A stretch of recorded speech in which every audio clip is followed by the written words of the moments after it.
요한일서 1장, 요한일서 2장, 요한일서 2장 22절에서 25절까지 보겠습니다.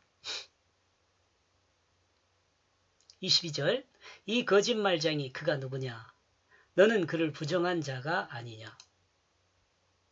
왜냐하면 그는 그 예수 그리스도가 존재하지 않는다고.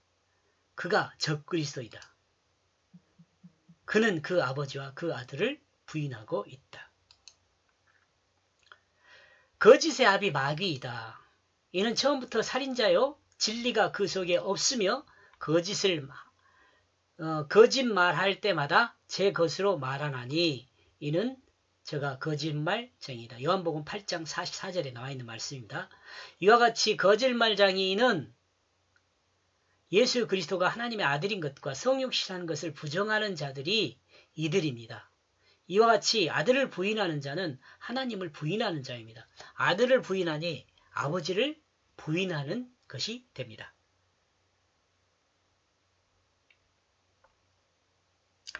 사탄은 하와를 거짓으로 꼬여 하나님 말씀을 믿지 못하게 했습니다.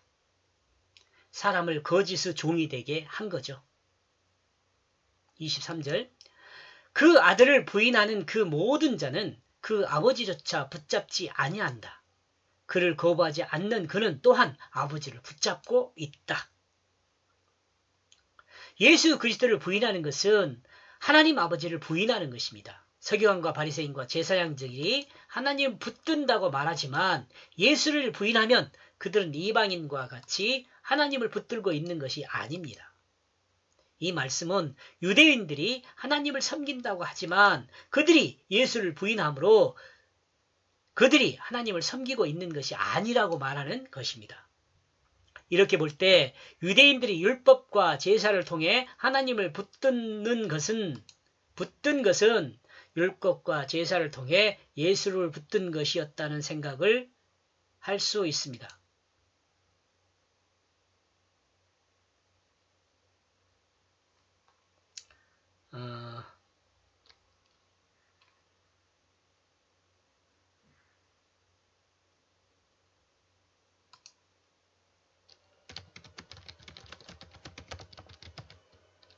서기관과 바리새인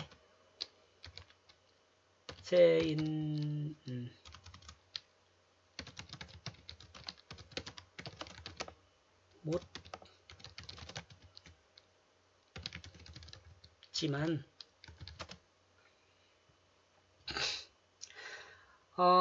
이 율법과 제사를 통해 하나님을 붙든 것은 서기관과 바리새인들이 이해를 하고 있는 것은 있지는 못했지만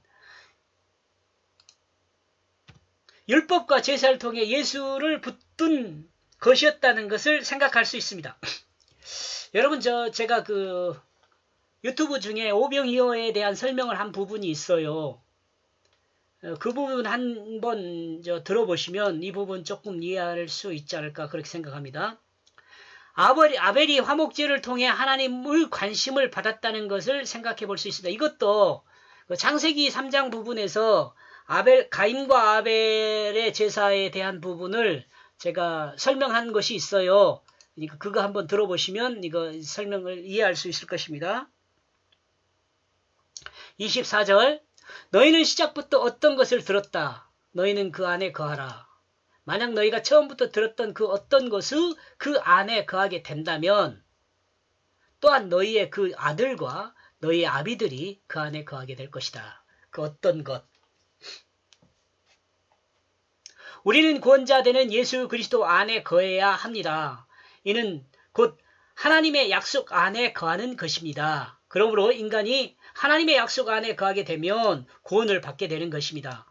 그러므로 이 구원의 약속은 하나님의 구속 경륜을 따라 진행된 구속사가 됩니다. 그러므로 이 구속사의 결국은 예수 그리스도의 십자가와 부활을 통해 완성되었습니다. 그러므로 사람은 하나님의 이 구속사를 믿으면 됩니다. 하나님의 구속사를 믿으면 돼요. 여기서 오해할 수 있는 내용이 있는데 인간이 믿기 때문에 구원을 받는 것이 아닙니다. 인간의 믿음이 구원에 필요하게 된 것은 하나님의 약속을 믿지 않는 사람은 하나님 앞에 나올 수 없게 되기 때문에 그렇습니다. 그러므로 하나님은 인간의 믿음을 통해 구원을 받을 수 있도록 법칙을 정하셨습니다. 그러므로 인간의 믿음이 구원을 이루는 것이 아닙니다. 구원의 모든 조건은 하나님께서 완성해 두셨습니다. 그러므로 인간의 믿음은 하나님의 구원에 접근되도록 하는 것입니다. 이 말이 이해가 좀 어려울 수 있습니다. 그러므로 저를 가르친 선생님께서는 믿음을 구원을 받아들이는 손으로 설명했습니다. 제가 학교 다닐 때 그렇게 가르쳤어요. 믿음을 구원을 받아들이는 손이다. 이렇게 설명을 해주시더라고요. 믿음이 없이는 하나님께 접근할 수 없습니다. 왜냐하면 인간은 하나님 나라를 반역한 자들이기 때문입니다. 반역자는 죽음입니다. 그러므로 인간은 하나님 앞에 접근할 수 없습니다. 그러나 하나님께서 용서해 주신다는 믿음이 있다면 자신의 반역을 고백하기 위해 하나님 앞에 접근할 수 있게 되는 거죠.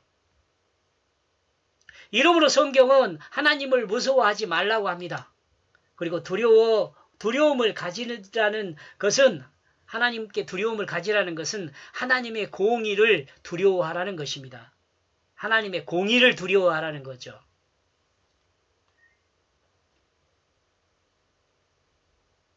그리고 믿음은 십자가와 부활을 믿는 것입니다. 이 믿음은 곧 하나님의 구속사를 믿는 것입니다.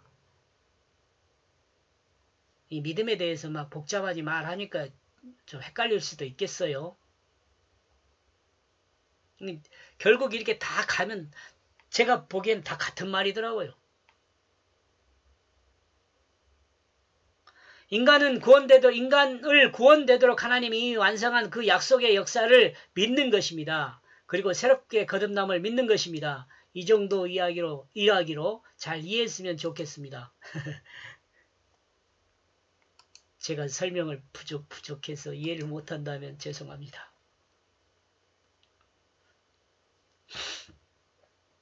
25절 그리고 이 약속에는 이것이 있다. 그가 우리에게 무엇을 약속하게 되었느냐?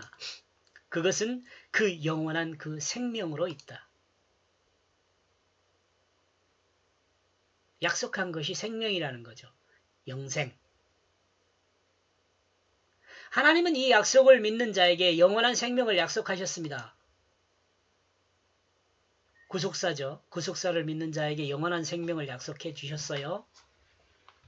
하나님 나라의 상속자가 되게 하셨습니다. 이것은 법칙입니다. 하나님이 정한 법칙이에요. 우주 만물의 질서가 법칙을 따라 움직이는 것처럼 이것도 인간이 구원받는 것은 법칙이에요. 하나님이 정한 법칙이에요.